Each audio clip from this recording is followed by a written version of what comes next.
Clave número 14. La experiencia de la propia nadidad. Solo sé que nada sé. El maestro Gurdjieff afirmaba que mientras una persona no pasara por la experiencia de la propia nadidad, no tenía ninguna posibilidad de llegar a un desarrollo espiritual. De sus enseñanzas transcribimos lo siguiente: despertar significa darse cuenta de la nadidad que uno es decir, darse cuenta de la completa y absoluta mecanicidad de uno y de la propia impotencia. No basta con darse cuenta de ello filosóficamente, en palabras. Es necesario darse cuenta en los hechos, a través de los hechos claros, de los hechos simples y concretos de las cosas de todos los días. Cuando el hombre comienza a conocerse a sí mismo, aunque sea un poco, también comienza a ver que tiene o lleva en sí mismo algo que le horroriza. Decide entonces desprenderse de ello, terminar con todo ello. Pero, por muy grande que sea y por muchos que sean sus esfuerzos, sentirá que no puede conseguir lo que se propone, que todo sigue tal como estaba antes. Aquí verá su impotencia, su orfandad, su nadidad. Por otro lado, cuando un hombre comienza a conocerse a sí mismo, se da cuenta de que no tiene nada propio, que todo cuanto consideraba propio, sus opiniones, pensamientos, convicciones, gustos, hábitos, incluso vicios y faltas, no le pertenece realmente, sino que los ha ido formando a través de la imitación, o los recibió de alguna otra parte y los obtuvo ya hechos. Al sentir todo esto, el hombre puede experimentar su nadidad, y al experimentar su nadidad, debería verse tal cual es, no durante un segundo ni durante un solo momento, sino constantemente, sin olvidarlo nunca. No existe, entonces, ningún desarrollo espiritual posible si el estudiante no llega a la experiencia de la propia nadidad, ya que es precisamente aquí cuando el individuo comprende que no tiene pensamientos propios, que sus emociones y sentimientos son mecánicos y que no puede actuar en la vida de manera independiente, porque forma parte de una máquina de la cual no puede escapar. Es decir, vive obligado a comportarse como una pieza más de esa máquina, funcionando igual pase lo que pase. Podría pensarse que la experiencia de la propia nadidad, al disminuir ostensiblemente el nivel de autoestima de la persona, podría llegar a destruirla como tal.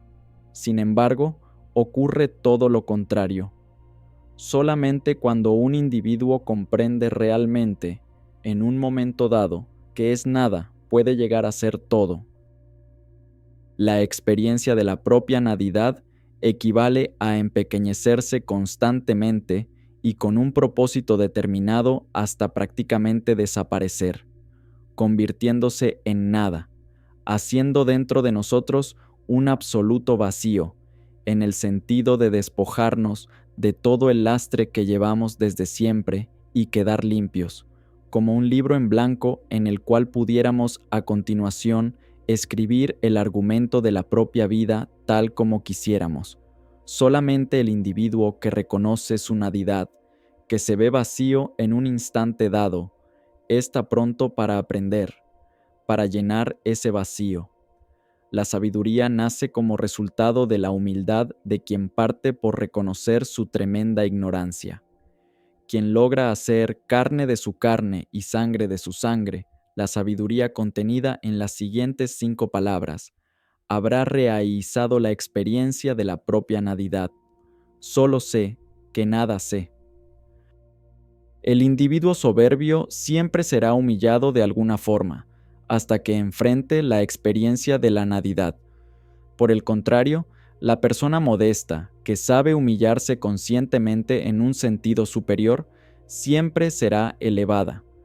Debemos puntualizar que ser humilde no significa, como muchos creen, agachar la cabeza servilmente ante cualquiera que intuyamos superior a nosotros. Un individuo realmente humilde no inclina la cabeza ante nadie, pero al mismo tiempo jamás permitirá, ni pretenderá, por ningún motivo, que otro agache la cabeza ante él. Muchas personas creen ser humildes porque se arrastran ante quienes consideran superiores, pero al mismo tiempo necesitan que alguien, a su vez, se arrastre ante ellas. La verdadera humildad surge cuando el individuo logra percatarse realmente de su propia situación en la vida y rompe así la barrera de la vanidad. La barrera de la vanidad. La primera labor del iniciado es la más difícil y puede ser la más larga. Conseguir darse cuenta de su propia situación y de la situación del ser humano como especie. Debe percatarse de que el ser humano puede ser muy inteligente y que esa inteligencia puede emplearla desde el punto de vista científico y técnico, pero desde el punto de vista de su mundo interno y de una conciencia superior que le permita ver la realidad de modo genuino, es absolutamente nulo. La ciencia siempre es abstracta, aunque se aplique a cosas prácticas. Sin embargo, ese científico que puede ver con tanta claridad lo abstracto, pierde inmediatamente esa claridad cuando se compromete con el aspecto vital de la existencia, con los sentimientos, con las pasiones, con las relaciones interpersonales, con la familia, con la relación de pareja o con la política. De este modo, resulta fundamental poder verse a sí mismo en un momento dado y romper las fantasías. Esta experiencia, que parece tan fácil, es una tarea de titanes porque casi nadie se atreve a hacerlo. Hay que ser muy valiente para desnudarse ante sí mismo y mirarse en el espejo de la verdad. Esto equivale a una muerte psicológica, como sufrir la amputación de algo, y, efectivamente, es la amputación de la imagen idealizada o del superyo, mencionada al exponer la clave el subconsciente. En realidad, ese mundo tiene tantas trampas que no da la impresión de haber sido hecho por un Dios amoroso y pleno de bondad. Más bien, parece concebido por un padre como los apaches, quienes, cuando querían que sus hijos se convirtieran en hombres, los mandaban a la guerra o los lanzaban a los enemigos para que se fortalecieran. Si sobrevivían a todas las pruebas, entonces eran considerados hombres de verdad. Existe una necesidad innata en el ser humano de definirse a sí mismo y de saber cómo es. Esta necesidad surge de la confrontación con los demás. Poco a poco, cada niño va formándose una idea de cómo es él mismo. Pero como hay cosas que le asustan mucho, el niño comienza a evadirse y busca alguna explicación razonable para justificar lo que le sucede, refugiándose en la fantasía. Es entonces cuando inicia la etapa de soñarse a sí mismo. Por supuesto, las personas tienden a soñarse de forma positiva, y si además poseen cualidades que desde el punto de vista social son apreciadas o estimables, les resultará mucho más difícil, en un momento dado, llegar a su verdadera dimensión como persona, es decir, vivir la experiencia de la propia nadidad. La gente pierde el sentido de las proporciones entre lo que realmente son y las dignidades otorgadas por la sociedad. Por ejemplo, si en la sociedad actual se estima que una mujer con el cuerpo de una sílfide representa un ideal de belleza, es la sociedad quien le otorga ese reconocimiento. Sin embargo, si transportáramos a esas sílfides al pasado, a una época en la que las mujeres gorditas eran el modelo a seguir, ya no funcionaría lo mismo. Si trasladamos a Julio Iglesias al futuro, tampoco funcionaría. Escuchar un casete de José Mojica no llama la atención hoy en día, pero en su época causaba furor. La idealización cambió. La sociedad, que otorga los honores, la aceptación, el respeto o el rechazo a ciertas cosas, también cambió. Por lo tanto, ni siquiera la belleza física es algo intrínseco a la persona, porque las pautas de belleza física van cambiando conforme cambian los ideales y las modas. El individuo no logra darse cuenta de qué es él realmente y cuáles son los valores con los que la sociedad lo está santificando al decirle, esto vale. Imaginemos un capitalista. En la sociedad norteamericana se le otorga reconocimiento y prestigio, y el individuo se siente importante, fantástico. En todas partes lo recibirán muy bien. Es un ciudadano modelo, respetable. Pero si lo cambiamos de contexto y lo llevamos a Rusia, será visto como un simple perro capitalista, un explotador, etc. Es el reflejo de la sociedad lo que infla al individuo y lo hace aparecer como algo más de lo que realmente es. En cierta oportunidad, se presentó una película donde una familia aristocrática llega a una isla tras un naufragio, acompañada de su mayordomo. Resulta que en esa isla no había forma de sobrevivir, y los aristócratas, tan refinados y sofisticados, no sabían hacer nada práctico. Finalmente, fue el mayordomo quien se hizo cargo de la situación. Comenzó a controlar todo, adquirió prestigio y se convirtió en el líder, el cabeza de familia, porque allí no valían las normas sociales, ni el reflejo o la proyección de las pautas sociales. Lo que tenía valor era lo natural. El valor externo es solo una inflación que no corresponde a lo que el individuo realmente es. En cambio, el valor interior de una persona no depende de la sociedad ni de la proyección social. Las personas con poco contenido interno tienden a refugiarse en algo externo, se entregan con pasión absoluta a aquello que brilla por fuera, para ocultar su insignificancia interior. Por ejemplo, un ingeniero vacío internamente se entregará completamente a su profesión. Vivirá para su profesión, con el fin de tapar ese vacío interno y poder mostrar algo. Pero, si a este individuo le quitamos su profesión, ¿qué queda como persona? Por esta razón, el desarrollo profesional o intelectual de una persona nunca debe poner en peligro su desarrollo individual y su esencia como ser humano. La inflación es la proyección de la entidad social, toda la influencia que el ente social ejerce sobre el individuo y que éste se atribuye a sí mismo. De este modo, un presidente, por ejemplo, puede cometer el error de pensar que él es presidente, cuando en realidad está disfrutando o usando un poder dado por la sociedad. Esa es la inflación. Las personas extienden los límites de su yo hasta las dignidades otorgadas por la sociedad. Pero esta inflación psicológica no pertenece al yo ni pertenece al ser. Es la personalidad o es el yo social, alimentándose del yo individual. Cuanta más deformación profesional exista en una persona, en el sentido de que pierda de vista sus valores individuales como sujeto, más se va empequeñeciendo, porque el yo social se va comiendo a la otra parte y la va devorando hasta dejar de existir. Una persona puede morir psicológicamente. El individuo vale por lo que pesa en la balanza de la naturaleza, no por lo que pesa en la balanza de la sociedad. En primer lugar, esto es así porque la balanza de la sociedad es adulterada, cambiada continuamente y no tiene medidas fijas, puesto que lo que hoy día es estimado valioso y deseable, mañana es repudiado. Lo que era valioso en la época de la realeza fue repudiado en la Revolución Francesa, y así los valores van cambiando dramáticamente, no solo en la historia, sino de país a país. Esa balanza de la sociedad no sirve, porque refleja valores totalmente ilusorios.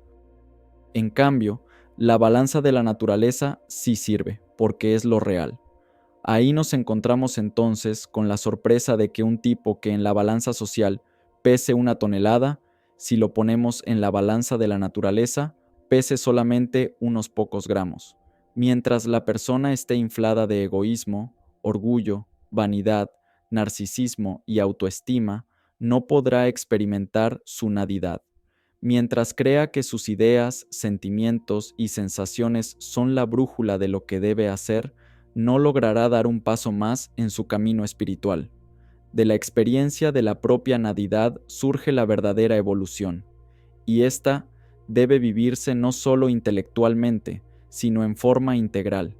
Se vence el egoísmo solamente destruyendo al yo egoísta y reemplazándolo por un yo de una calidad infinitamente superior, el yo volitivo. Este yo egoísta se destruye dándose cuenta en forma profunda de que no tenemos nada que perder porque en realidad no tenemos nada. Todo lo material nos puede ser quitado en cualquier instante porque todo es prestado. Nuestro cuerpo es prestado, la vida, la inteligencia, el aire que respiramos, la salud, el planeta Tierra en el cual apoyamos nuestros pies, los seres queridos que nos acompañan, los bienes materiales, el dinero, la fama o el poder que hayamos adquirido, etcétera, etcétera, son todos absolutamente prestados. ¿Qué motivo existe entonces para sentirse tan orgulloso de aquello?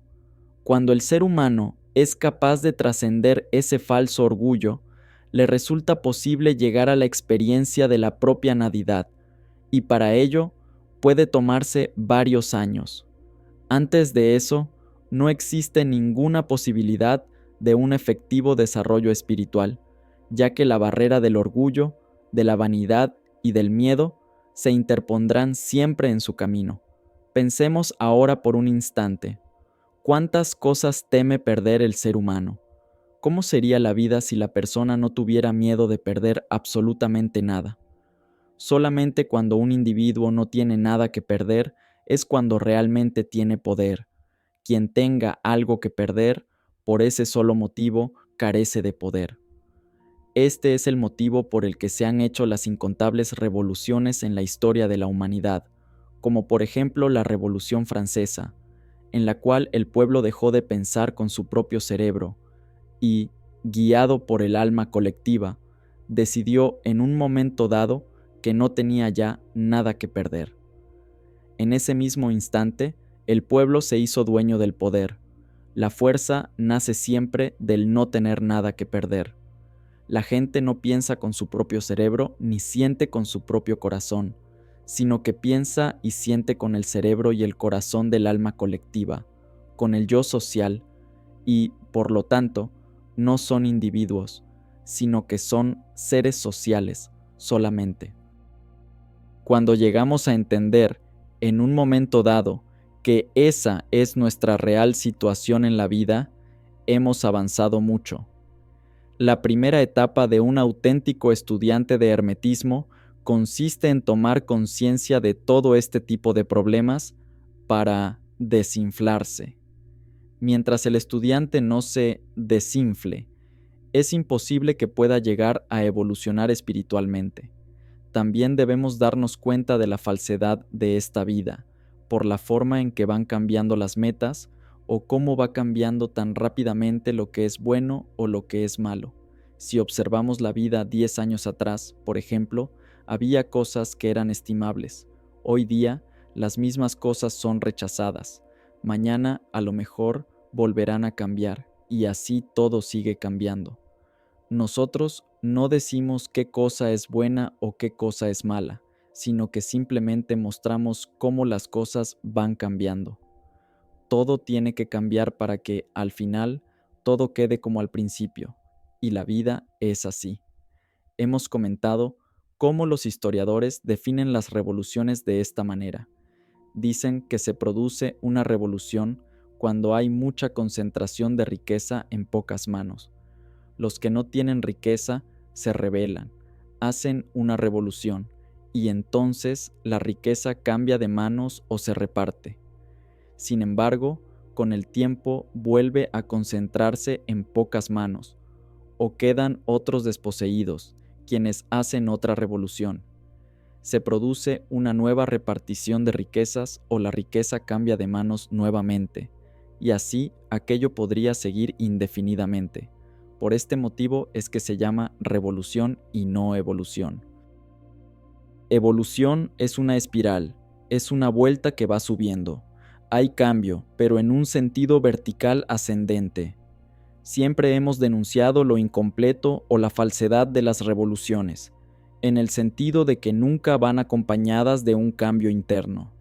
Nosotros decimos que la revolución interna debe preceder a una revolución social, que si existe evolución interna, la revolución social se va a producir por sí sola, porque las personas, como individuos, habrán llegado a una madurez. Existiendo esa madurez, tiene que producirse un cambio en la sociedad para que ésta llegue a ser más justa.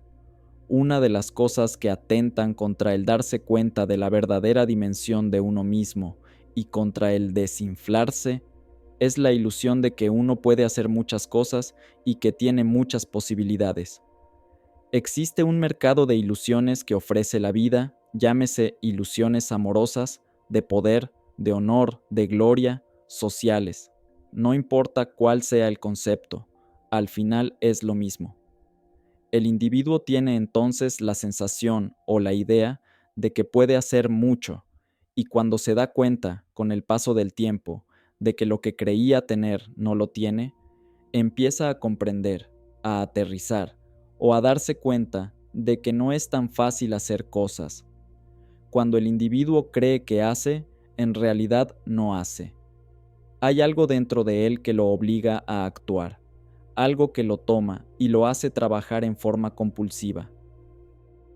Esta experiencia de desinflarse a sí mismo la describió Gurdjieff como la experiencia de la propia nadidad, un término bien correcto en el sentido de percatarse de que en realidad uno no es nada.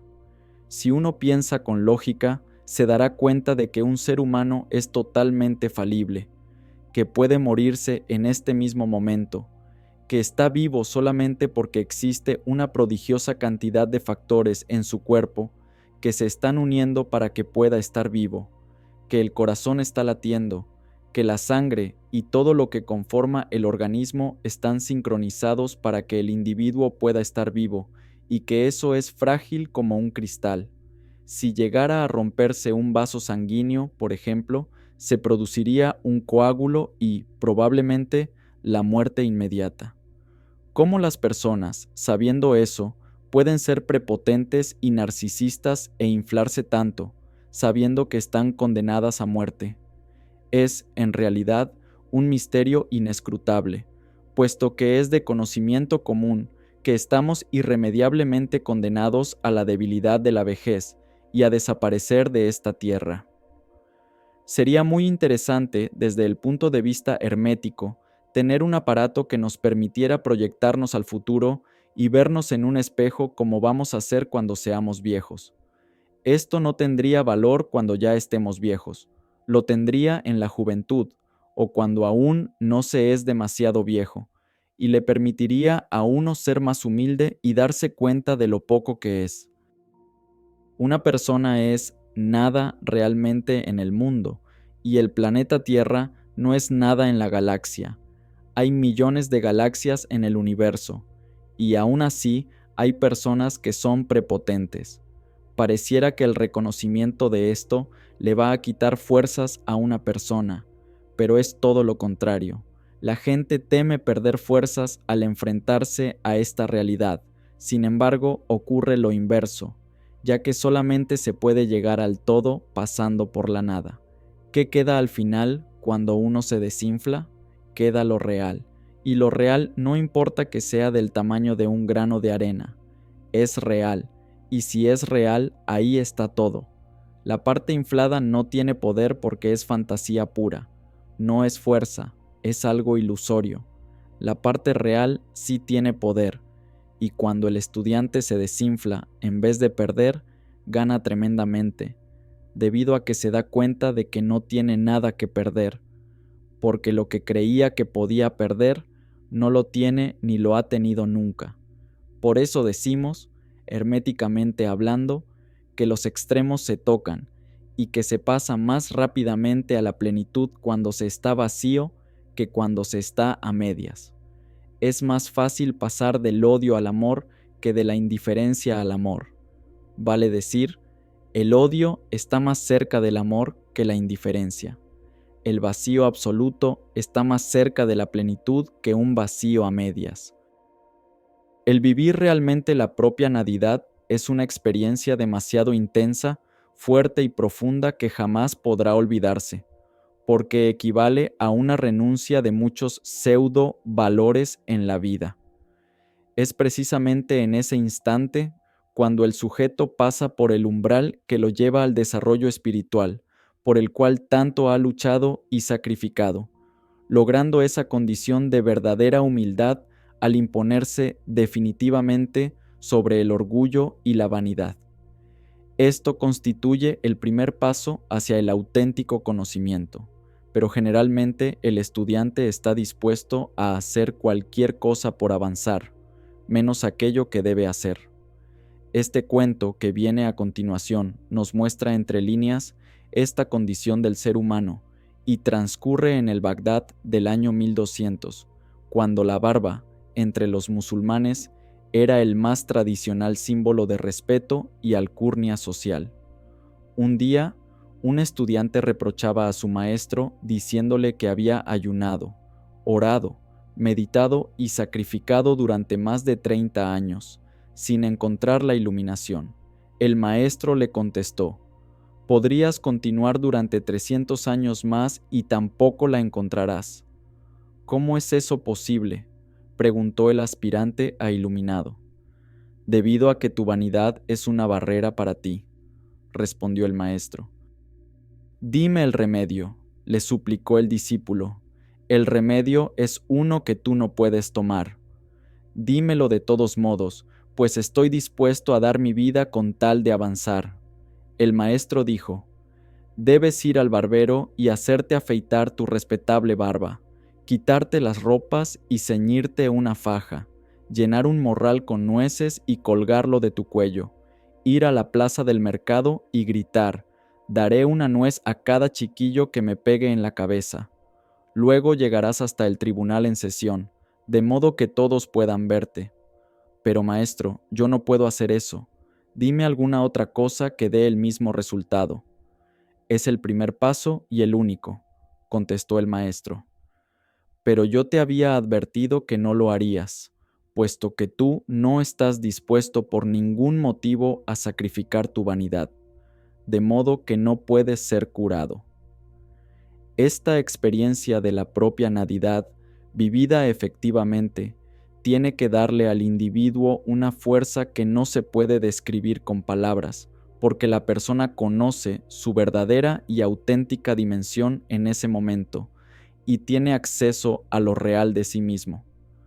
El ser humano está tan acostumbrado a mentir que muy pronto llega a olvidarse de que está mintiendo y termina convenciéndose de que aquello es verídico. Todas las mentiras que fragua con respecto a sí mismo forman una falsa imagen que en psicología se conoce con el nombre de imagen idealizada, y a la cual el señor Freud denominó el superyo. La imagen idealizada. Un individuo puede ser muy poco afortunado en la realidad con respecto a la carencia de dones naturales, pero, a nivel subconsciente, siempre va a aparecer un mecanismo de defensa que lo justificará, encontrando la disculpa precisa que mantenga la idealización que se construyó de sí mismo. Por ejemplo, si un individuo tiene poca facilidad de expresión y le cuesta mucho comunicarse, se disculpará argumentándose a sí mismo que los demás hablan demasiado y que hablar poco es una cualidad.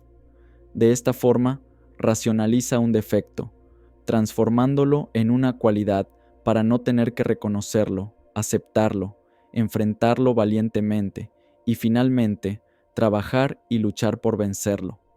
Otra persona puede ser abiertamente floja y autoindulgente, y se las arreglará internamente para justificar aquello argumentando, por ejemplo, que es mucho más inteligente que los demás y que toda su actividad, en vez de concentrarla en el cuerpo, la concentra en su cerebro.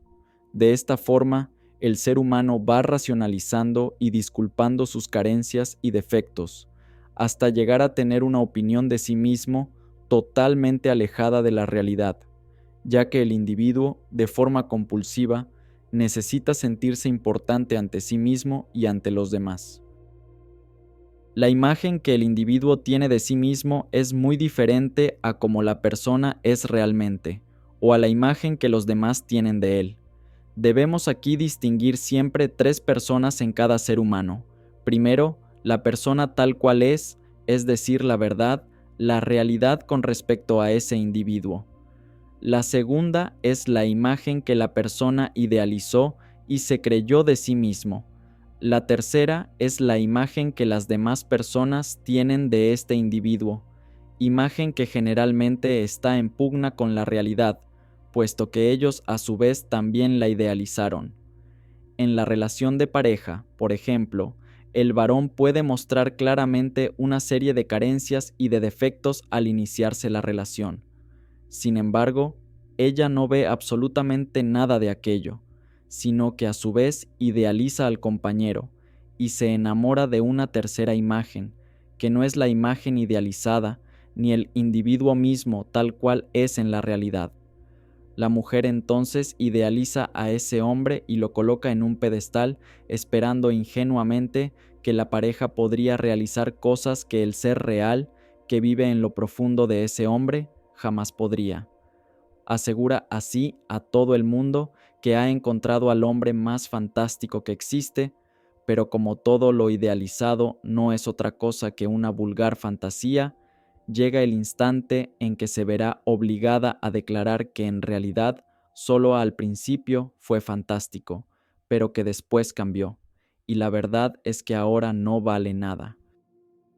Comienza entonces a racionalizar los motivos de tan sorpresivo cambio, argumentando que seguramente tiene otra mujer, o que quizás las malas amistades lo cambiaron, o que tal vez la madre o sus parientes lo aconsejaron mal. Sin embargo, con toda seguridad, todo aquello no es otra cosa que la más sofisticada de las fantasías. Jamás ha existido tal cambio.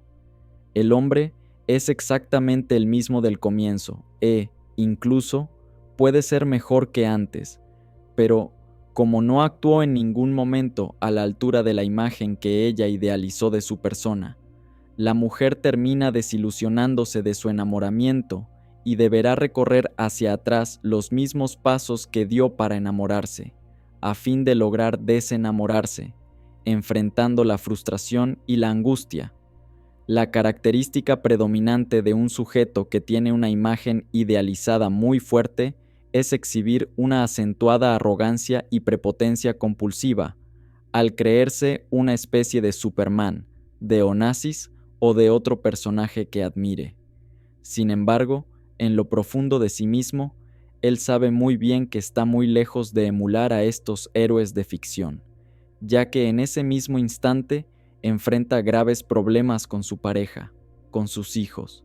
Hay infinidad de cosas que no ha podido realizar.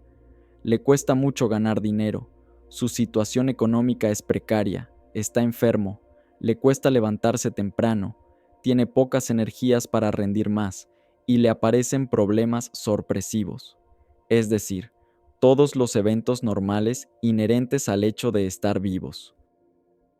Toda esta situación da origen, entonces, a un tremendo conflicto interno por la contradicción que aparece entre la cruda realidad que enfrenta en ese momento y su imagen idealizada. Sin embargo, el ser humano es un animal muy mafioso, y a través de los mecanismos de defensa, se las arregla para mantener las cosas separadas en su interior. No mezcla ni junta las cosas dentro de su espacio psicológico, y es por eso que las contradicciones pueden vivir ahí sin chocar una con otra. Coloca un tope. Si juntara su imagen idealizada con el desempeño que tuvo en una acción real, es decir, con lo que ocurrió efectivamente, el choque de ambos extremos de la contradicción lo despertaría de inmediato. Pero, a nivel subconsciente, el individuo no quiere despertar y enfrentar la realidad tal cual es, y se las arregla para tomar una cosa y guardarla en un cajón. Luego toma lo opuesto y lo guarda en otro cajón separado. Entre ambos cajones, coloca un amortiguador para evitar el roce de la contradicción. De hecho, cada ser humano es una contradicción viviente que difícilmente logra advertir en sí mismo, pero que advierte fácilmente en sus amigos, mecanismo de la proyección, en su familia y en la gente que conoce, al percatarse de cómo muchas veces dicen una cosa y terminan haciendo exactamente lo contrario. La solución de estos profundos conflictos internos únicamente se encuentra enfrentando de una vez por todas el problema. ¿Cómo podría una persona vivir la experiencia de la propia nadidad si vive aferrada a su imagen idealizada? Existen 5 falsos caminos posibles para que el ser humano intente escapar al descontento engendrado por los requerimientos o exigencias de la imagen idealizada. A. El camino de mantener la imagen. B. El camino de entregarse a la angustia. C. El camino de borrarse a sí mismo. D. El camino de enamorarse. E. El camino de la maternidad y la paternidad. A. El camino de mantener la imagen. Como el individuo se sueña a sí mismo como Superman, va a intentar exigirse un comportamiento análogo a la imagen que idealizó. Sin embargo, no podrá desempeñarse en la vida real ni remotamente como Superman, porque sencillamente nadie puede cumplir con las exigencias de su imagen idealizada, ya que estarán fuera de las capacidades humanas. Aparecen entonces contradicciones, conflictos, angustia y un fuerte sentimiento de culpabilidad. El individuo intenta paliar todo este descontento tratando, por ejemplo, de ir a una fiesta, juntándose con amigos, comprando algo que le agrade, haciendo un viaje, yendo al cine, metiéndose de cabeza en una teleserie, comiendo algo que le gusta, bebiendo unos tragos de más, etc. Busca algo afanosamente, pero no sabe qué, ni por qué lo busca. Lo único que sabe es que está descontento y que tiene que encontrar algo. ¿Qué es lo que tiene que encontrar? No puede saberlo, porque este descontento permanece en el subconsciente, y el individuo lo único que hace de este modo es apartarse cada vez más de la realidad, insistiendo en mantener su imagen idealizada a toda costa. Por ejemplo, si una persona se soñó a sí misma como alguien muy valiente y la realidad de la vida lo lleva a enfrentar un episodio en el cual puede quedar en evidencia su cobardía, los mecanismos de defensa pueden llegar incluso a provocarle la ceguera, como el caso del soldado que expusimos anteriormente, a fin de salvar su imagen idealizada. En este camino de mantener la imagen, el individuo tiende a borrar el mundo externo, cerrando los ojos a todas esas realidades que le pueden recordar que él no es ese ser extraordinario que pensaba.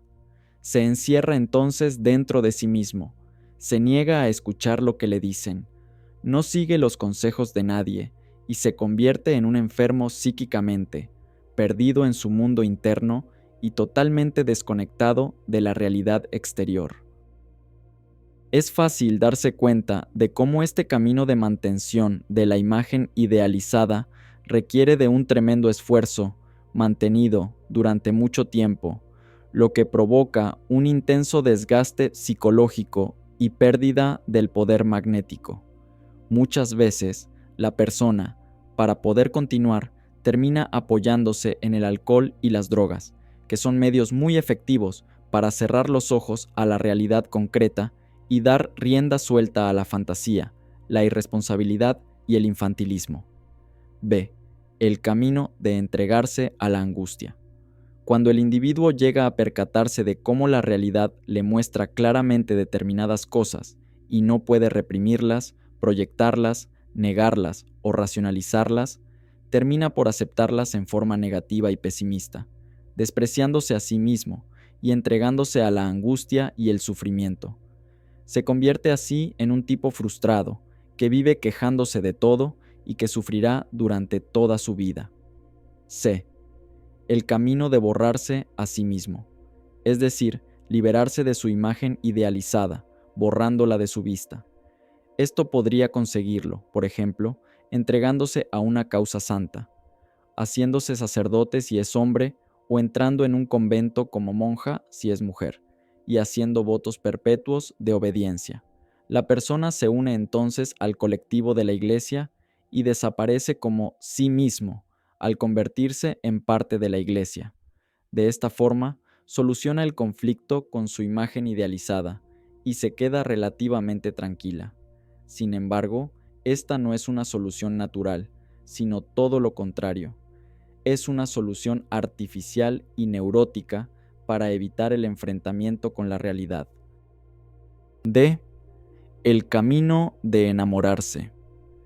Herméticamente, podemos asegurar que el primer requisito para que un individuo siga la vía del enamoramiento es que, a nivel subconsciente, esté descontento por no poder cumplir con las exigencias de su imagen idealizada. Busca entonces entregarla a fin de hacerla encarnar en la persona de la cual aparentemente se enamoró, y sustituye de esta forma una imagen por un sujeto de carne y hueso. ¿Cuántas veces una mujer conoce a un hombre desde hace poquísimos días y demuestra confiar en él ciegamente, como si lo hubiera conocido de toda una vida, si es que se enamora? Sencillamente porque está confiando en algo que ella conoce desde niña y que es su propia imagen idealizada, la cual hace encarnar en ese hombre del cual aparentemente se enamoró. Por este motivo, asegura haber encontrado al príncipe azul, al cual le atribuye todas las cualidades que idealizó de sí misma. Sin embargo, la desilusión aparece muy pronto, ya que el príncipe azul no se va a comportar a la altura en que ella lo idealizó, y fatalmente terminará desilusionándose. Igual cosa sucede con el varón, que se enamora perdidamente y en forma repentina de una mujer. El amor así generado, según esta pauta, es de muy débil existencia, ficticio y condenado de antemano al fracaso, al llegar el inevitable momento en que el sujeto, tal como se confundió a sí mismo con su imagen idealizada, confunde ahora a su amada con su propia imagen idealizada. Es decir, al amarla, no hace sino adorar a su propia imagen. Resulta obvio, sin embargo, que llegará el momento en que sentirá que su amada no corresponde al concepto que él tenía, aunque lo que ocurre en verdad es que está comenzando a recuperar su imagen idealizada para sí. Primero la proyectó y la hizo encarnar, revistiendo a la amada de una imagen ideal casi mágica, llena de virtudes y ausente de defectos apreciables. Ahora, al recuperar su imagen idealizada y hacerla nuevamente encarnar en sí mismo, la amada se convierte repentinamente, como por obra de un maligno hechizo, en una mujer vulgar y vacía, desprovista de todo encanto. El enamorado piensa que ella, por algún motivo que no conoce, ha experimentado un gran cambio, pero la verdad es que siempre ha sido igual, y posiblemente ahora sea mejor que antes.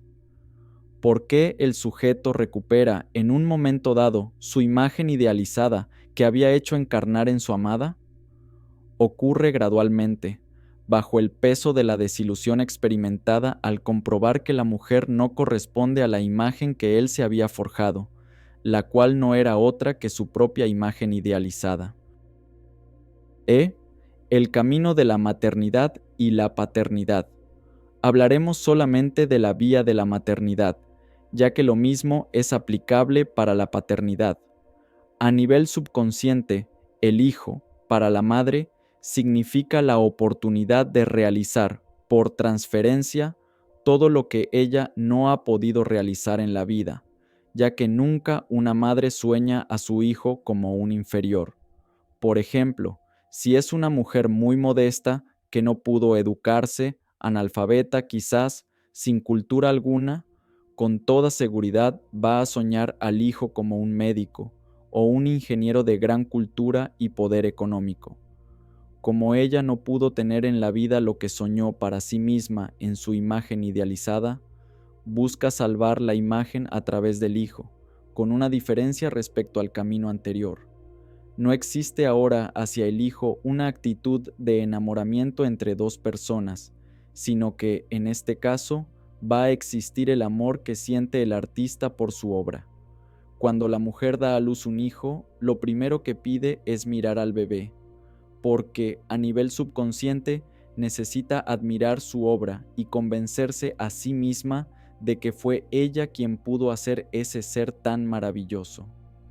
Esto eleva de inmediato su autoestima, y la imagen idealizada se infla una vez más. Este camino también termina en desilusión, ya que los hijos nunca devuelven ni lejanamente el cariño ni los desvelos de los padres. Más aún, podemos asegurar que, si bien es cierto que los padres pueden llegar a querer mucho a sus hijos, los hijos no corresponden igualmente. Es ley de la vida que los hijos no quieran a sus padres en el sentido de amor. Pueden aprender a amarlos con el tiempo, cuando, a su vez, ellos sean padres y enfrenten los mismos problemas, pero a nivel de la naturaleza, a nivel de la realidad vital, los hijos no aman a los padres. El niño pequeño no quiere a la madre, simplemente le hace falta. La percibe en términos de necesidad, como alguien que le proporciona comida, protección, seguridad, etc. Cuando el niño besa a la madre, le sonríe y asegura que la quiere, lo hace movido por un fenómeno de inducción al ponerse en un momento dado en el lugar de la madre. Empatiza con ella y, como ve que la madre lo acaricia a él, por agradarla y también por imitación, hace las mismas cosas. Sin embargo, eso no es amor, sino tan solo una imitación del amor, con la cual el niño se convierte en un actor que desempeña un papel para reforzar el comportamiento cariñoso de la madre. Generalmente, los padres piensan que sus hijos tienen que devolverles el cariño y que los van a amar tremendamente. Y así vemos todos los días a madres terriblemente desilusionadas, que tuvieron hijos para que las acompañaran, para que las quisieran, pero llegado el momento, los hijos se van, se olvidan de los padres, y todo eso termina. Los hijos reconocen siempre que los padres se hayan preocupado por ellos, pero eso no es amor, es tan solo agradecimiento. Estos son los 5 falsos caminos posibles a través de los cuales el ser humano intenta inútilmente escapar al descontento engendrado por los requerimientos o exigencias de la imagen idealizada. Analizaremos a continuación una sexta posibilidad, que llamaremos el camino hermético, que consiste en comprender profundamente este fenómeno, de tal forma que se llegue a ser plenamente consciente de la existencia de esta imagen idealizada para controlar, manejar y moderar sus actuaciones, a fin de hacerla caer del pedestal sobrehumano en el cual la soñamos fantasiosamente y colocarla en el nivel real y verdadero que le corresponde. Todos los seres humanos, sin excepción, tienen una imagen idealizada. No importa que una persona tenga únicamente defectos, que aparentemente carezca de toda cualidad, de todas maneras va a poseer una imagen idealizada, ya que a nivel subconsciente la persona usará mecanismos de defensa que le permitirán transformar esos defectos en cualidades, a través, por ejemplo, de la racionalización. Esta es la forma en que el ser humano se las ingenia para evitar el enfrentamiento con la realidad, y esta es la primera batalla de importancia que debe librar todo verdadero hermetista: enfrentar y vencer a su imagen idealizada. Solo así podrá ver por primera vez la realidad de la vida. La imagen idealizada, que se estudia en la psicología ortodoxa como una cosa abstracta que existe solo en la mente del sujeto, para la filosofía hermética es algo mucho más real y material, ya que aseguramos que la imagen idealizada es un ser vivo, nacido de los pensamientos del individuo, que existe realmente en el plano de la energía y al cual denominamos el fantasma onírico. El fantasma onírico se forma desde la niñez, a través del proceso de soñarse a sí mismo, un proceso eminentemente creativo, en el cual el sujeto condensa todo lo que desea obtener para sí. Existe un amplio mercado de ilusiones, del cual el niño escogerá los modelos con los cuales fabricará, pieza por pieza, su fantasma onírico. Deportistas famosos, héroes del cine y la historieta, heroínas de teleseries, ídolos juveniles del mundo del disco y la canción, sabios, millonarios famosos, presidentes, estadistas, aventureros, intelectuales, filósofos y, en general, todo sujeto que se destaque o que sea susceptible de ser admirado por sus cualidades reales o fantasiosas. Todos ellos son los modelos de los cuales el niño sacará los materiales para soñarse a sí mismo, al mundo, a la vida y a la gente. De esta forma, da nacimiento en el mundo de la energía a su fantasma onírico, que le acompañará y se alimentará de él durante toda la vida. Al tomar estos trozos dispersos de héroes y personajes admirables, el sujeto se convierte en sus fantasías en una especie de superhéroe de ciencia ficción, un personaje que no podría existir en la realidad concreta. Todo este proceso de soñarse a sí mismo como superhéroe no es consciente ni deliberado, sino subconsciente y compulsivo. En efecto, el individuo no hace sino buscar una compensación fantasiosa que le permite evadir la frustrante, cruda e inconveniente realidad. Hasta aquí no parece que fuera un problema demasiado grave, ya que se presenta como una manera de hacer la vida más liviana o agradable. Contrariamente a esta idea, y apoyados en la milenaria sabiduría hermética, sostenemos que la acción de este fantasma onírico resulta de una tremenda fuerza destructiva, no al estilo de un ciclón que arrasa ciudades, sino a la manera solapada en que un enemigo invisible se divierte jugando con nuestras ambiciones, deseos, emociones, temores y anhelos internos, no con el propósito de divertirse, sino con el afán de practicar el antiguo juego del gato y el ratón. No podemos más que reflexionar y preguntarnos qué oscuros misterios cósmicos permiten que tengamos en nuestro propio mundo interno, así como en el plano energético que nos circunda, un enemigo tan solapado y maléfico. En efecto, el fantasma onírico vive a expensas del individuo, a quien succiona sus mejores energías mediante el subterfugio de presentarle la visión de múltiples y variados espejismos, cada cual más atractivo. En verdad, la parte horrenda de todo este juego comienza cuando el sujeto pierde su propia identidad y cree ser su imagen idealizada o fantasma onírico, es decir, cuando el soñador se convierte subjetivamente en lo soñado.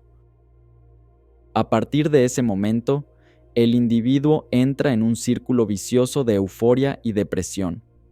Euforia al disfrutar ficticiamente de su personalidad de superhéroe, y depresión en los momentos en que la dura realidad lo somete al trauma de comprobar que sus normas de comportamiento genuinas no se corresponden con las elevadas pautas de superhéroe. Esta comprobación genera gran angustia y un fuerte sentido de culpabilidad. Angustia por sentirse muy inferior a lo que creía ser y culpabilidad por haber fallado. Cualquiera pensaría que, ante la primera desilusión de sí mismo, el sujeto comprendería que no es el personaje soñado y renunciaría desde ese momento a considerarse como superhéroe. Sin embargo, en la práctica, las cosas ocurren de una manera diferente para el afectado. Lejos de enmendarse, procura con ansia creciente identificarse cada vez con mayor fuerza con su fantasma onírico, lo cual le permite, por lo menos temporalmente, liberarse de la desilusión y la angustia de la inferioridad. El círculo se ha cerrado, y la víctima se encuentra prisionera en el cepo de su propia debilidad interna.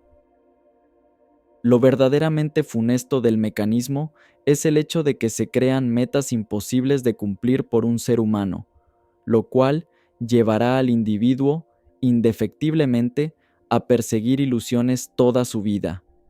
El fantasma onírico será su obligado compañero y lo empujará con fuerza irresistible a cumplir con los requerimientos que se ajustan a los modelos de los que ha extraído los materiales con los cuales construyó su fantasma onírico. Mediante este mecanismo, Napoleón, Julio César, Salomón, Casanova, Superman y James Bond estarán interiorizados en nosotros, exigiéndonos cumplir las mismas proezas que ellos, real o supuestamente, realizaron. Como es de comprender, se genera una intensa angustia flotante que nos atenazará constantemente. Cuanto más alto sea el concepto de nuestra imagen idealizada o fantasma onírico, mayores serán nuestras tiránicas exigencias interiores y menor será la posibilidad de cumplir, aunque sea con una pequeña parte de estos requerimientos. Las metas de las personas están calcadas de la existencia de personajes famosos y de los ídolos creados por los sueños de publicistas, poetas y escritores. Beta de donde se alimentan nuestros sueños. Existe un abismo entre entender esto intelectualmente y llegar a la comprensión esencial y profunda de este análisis que hemos hecho.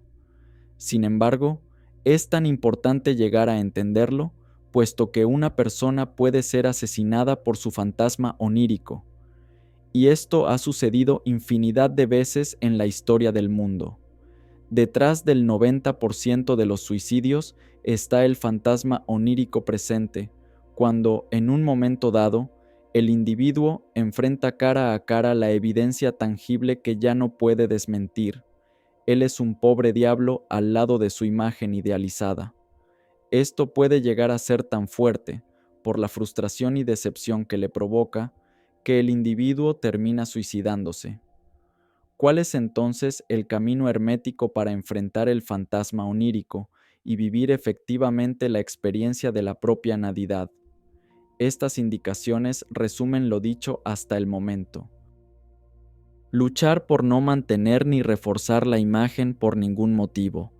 No entregarse a la angustia, a la frustración ni a la desesperación que pueden conducir hasta el suicidio. Enfrentarse a sí mismo valientemente. No pretender endosar la imagen idealizada usando para ello a la pareja, a un hijo o a otras personas. Tratar de entenderlos, no exigiéndoles de más, porque al final son seres humanos que tienen defectos como todos, y esos defectos no les permiten avanzar ni comprender más. Moderar las exigencias del fantasma onírico, colocándolo en el nivel que le corresponde, trabajo que debe realizarse desde el yo volitivo, para lo cual es necesario fortalecerlo continuamente a través del poder magnético que juntamos día a día. Finalmente, debemos agregar que, para lograr vivir realmente la experiencia de la propia nadidad, la persona tiene que quebrar sus esquemas, romper el programa en el cual se ha desenvuelto hasta el momento y pensar ahora en forma totalmente diferente. Cuando el individuo se decide a luchar contra las manifestaciones del propio programa, comienza realmente a verse a sí mismo tal cual es, tema que profundizaremos en la próxima clave: desarticular el programa.